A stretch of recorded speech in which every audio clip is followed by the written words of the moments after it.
During the rest of this lecture, we'll spend the majority of our time to illustrate the personal standard of consumption and the problem of deviating from that standard. So, in order to illustrate properly, we'll select two extremes of consumption pattern. One is extravagant side of the consumption, and the other is the parsimonious side of consumption. Well, I think the majority of us can probably guess that neither of them is good. But just how bad is it? The problem is that there are indeed a lot of people standing on the two extremes of the scale. And our human nature usually leads us to quite an extreme mentality without us realizing. So this is in fact quite relevant to many people. So first, let's have a look at the problem of extreme consumption pattern, i.e. luxurious and extravagant consumption.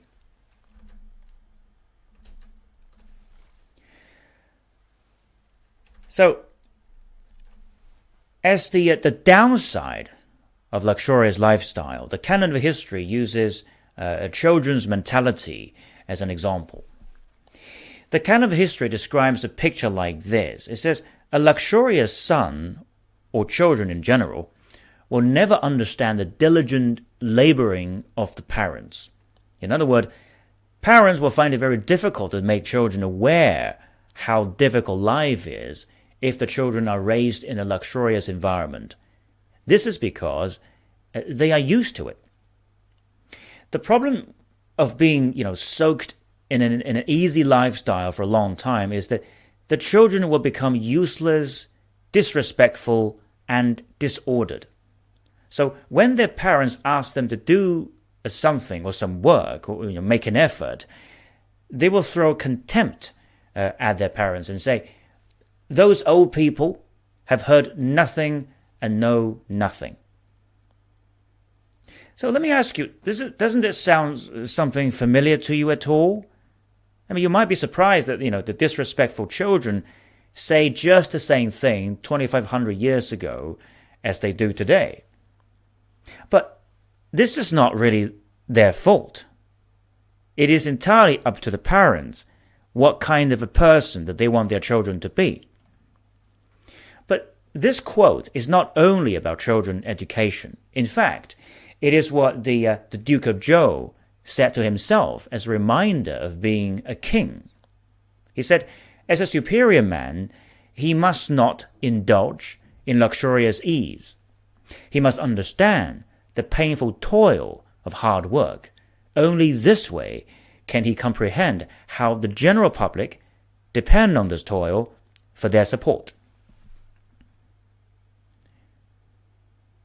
Now, the Duke of Zhou reminded himself that, without understanding hard work, he would be like one of those spoiled children, not up for the task and the responsibility that falls upon him. So, in this regard, the Duke specifically warned himself that the success of a career as a king is directly related to his ability to endure hardship. And a necessary condition for his endurance is avoiding an extravagant lifestyle. He said, enjoying ease from their birth, they did not know the painful toil of sowing and reaping, and had not heard of the hard labors of the lower people. They sought for nothing but excessive pleasure, and so not one of them had long life. I think we can safely say that it is a proven law that success and prosperity results from diligence and thrift, while failure comes from extravagance. After the heyday of King Cheng of Zhou, which was between 1055 BC and 1021 BC, also the heyday of his son King Kang of Zhou dynasty, till the beginning of Han dynasty. In such a long period of time, there have been quite a few emperors who wished to govern the country well, but nobody was able to revive the glorious day. The reason for that is that, as recorded in the Book of Han, those leaders abandoned the good principles of governing and allowed themselves to indulge in their own material desire and luxurious lifestyle.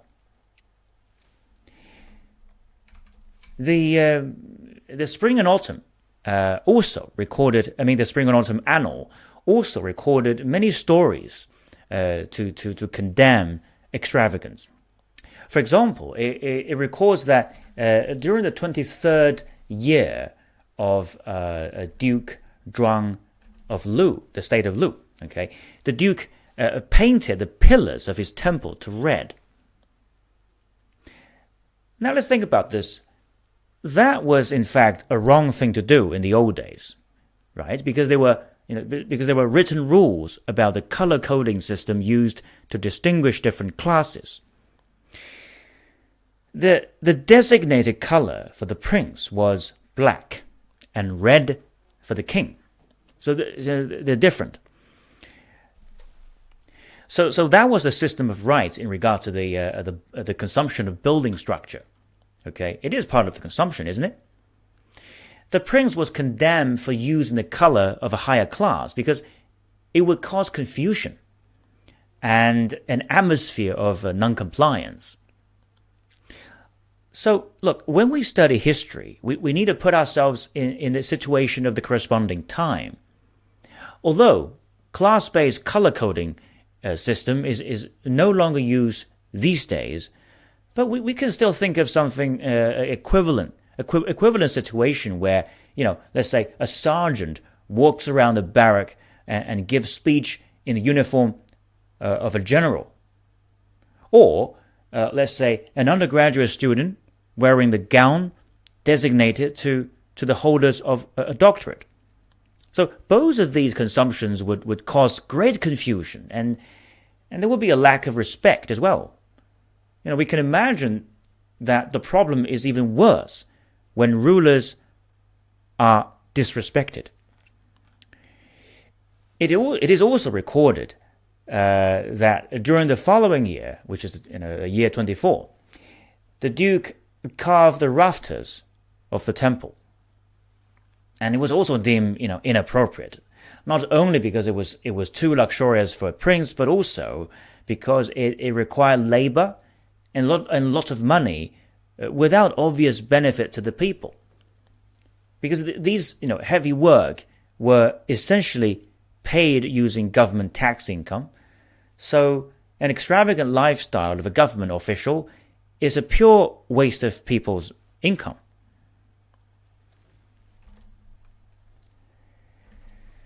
Now, extravagance can draw threat to the continuity of a country as well. So, this is pretty serious.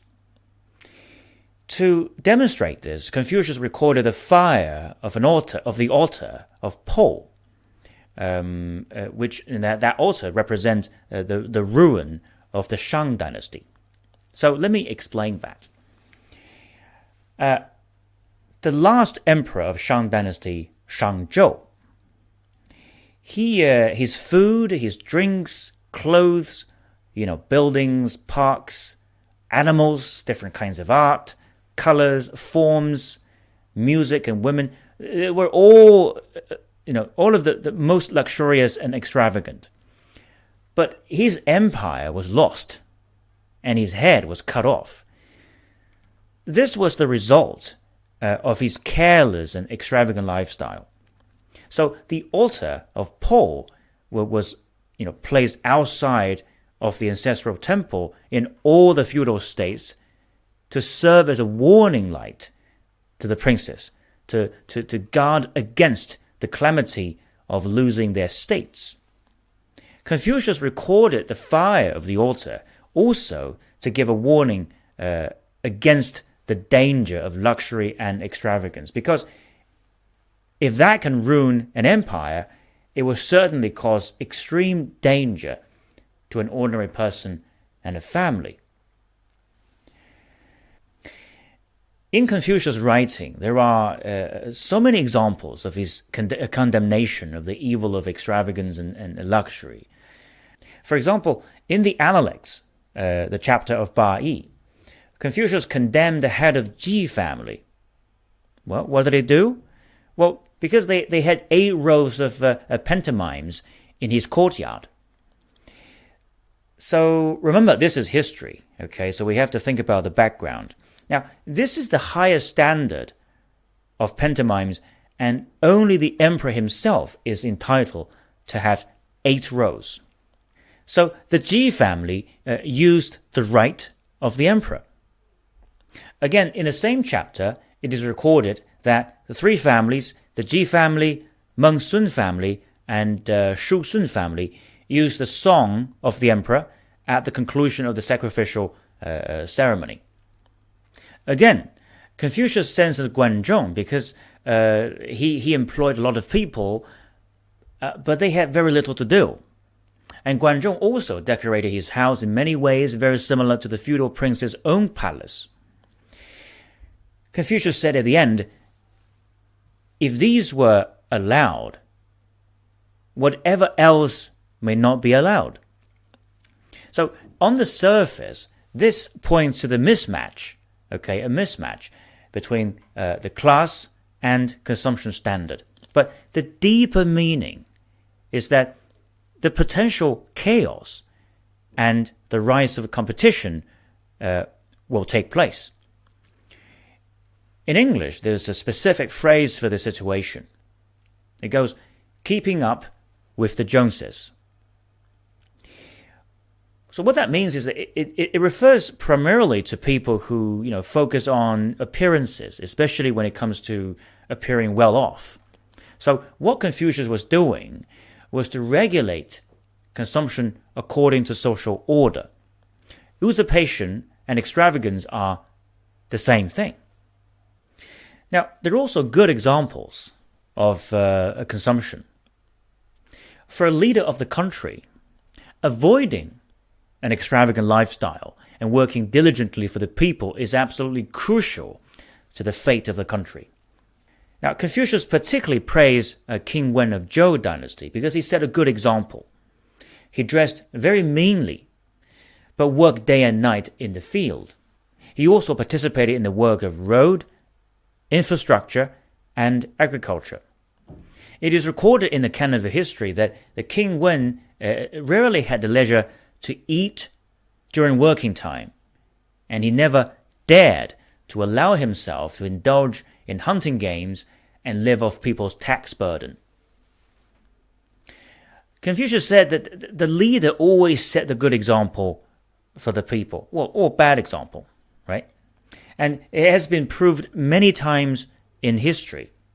For example, Zhao Kuang-yin, as the first emperor of the North Song dynasty, he was well known for his austerity lifestyle. He also required his family members to do the same. And it was quite a phenomenon in the society where all officials follow suit. For example, even when new magistrate was appointed, the local government voluntarily kept the inauguration ceremony expenses at a minimum. The succeeding emperors were able to maintain a good practice for a few generations, until during the late North Song dynasty period, the ruling class was no longer able to keep up the good work and started spending people's money recklessly to support their luxurious lifestyle. And as you know, the country eventually lost half of its territory to Jin.